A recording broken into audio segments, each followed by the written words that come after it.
বন্ধুরা, আপনারা যদি ভারত বনাম ইংল্যান্ডের মধ্যে প্রথম টি-20 ম্যাচটি দেখে খুশি হয়ে থাকেন তাহলে মন থেকে ভিডিওটিতে একটি লাইক অবশ্যই করবেন এবং অভিষেক শর্মার ব্যাটিং আপনাদের কেমন লেগেছে নিচে কমেন্ট করে অবশ্যই জানাবেন। ছক্কার রেকর্ডে ভারতকে জেতালেন অভিষেক শর্মা। 24 বছরের এই ওপেনারের ছক্কা বর্ষণে গড়লেন রান তাড়ায় ভারতের সর্বোচ্চ ছক্কার রেকর্ড। কি পুরো ঘটনা বিস্তারিত জানাবো বন্ধুরা, তার আগে ভিডিওটি পুরো দেখার আবেদন রইল এবং চ্যানেলে নতুন এসে থাকলে চ্যানেলটিকে সাবস্ক্রাইব করবেন। ইংল্যান্ডের বিপক্ষে জয়ের জন্য ভারতের লক্ষ্যটা খুব একটা বেশি ছিল না। 20 ওভারে করতে হতো 133 রান, প্রতি ওভারে 6.5 মতো, কিন্তু স্বল্প এই রান তারা করতে নেমে ছক্কার বর্ষণই করলেন অভিষেক শর্মা। 24 বছরের এই তরুণ ওপেনারের ছক্কায় গড়লেন রান তাড়ায় ভারতের সর্বোচ্চ ছক্কার রেকর্ড। সেই সঙ্গে ভারতও ইংল্যান্ডকে হারিয়েছে সবচেয়ে বেশি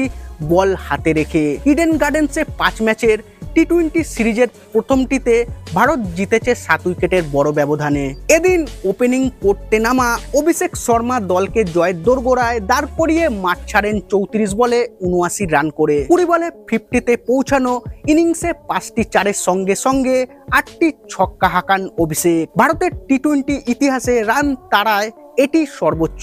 এর আগে সর্বোচ্চ 6টি ছক্কা মেরেছিলেন রোহিত শর্মা, বিরাট কোহলি সহ 6 জন। রান তাড়ায় সবচেয়ে বেশি ছক্কার বিশ্ব রেকর্ড অবশ্য বেশ দূরে। 2024 সালে সাইপ্রাসের বিপক্ষে এস্তোনিয়ার সোহিল চৌহানের 18টি ছক্কা মেরেছিলেন। এদিন অভিষেক 79 রানের পর ভারতের দ্বিতীয় সর্বোচ্চ আর এক ওপেনার সঞ্জু স্যামসংয়ের 26 রান। ভারত মাত্র 12.5 ওভারে সহজেই ম্যাচটি জিতে নেয়। 43 বল হাতে রেখে পাওয়া জয়টি ইংল্যান্ডের বিপক্ষে ভারতের সবচেয়ে বড়।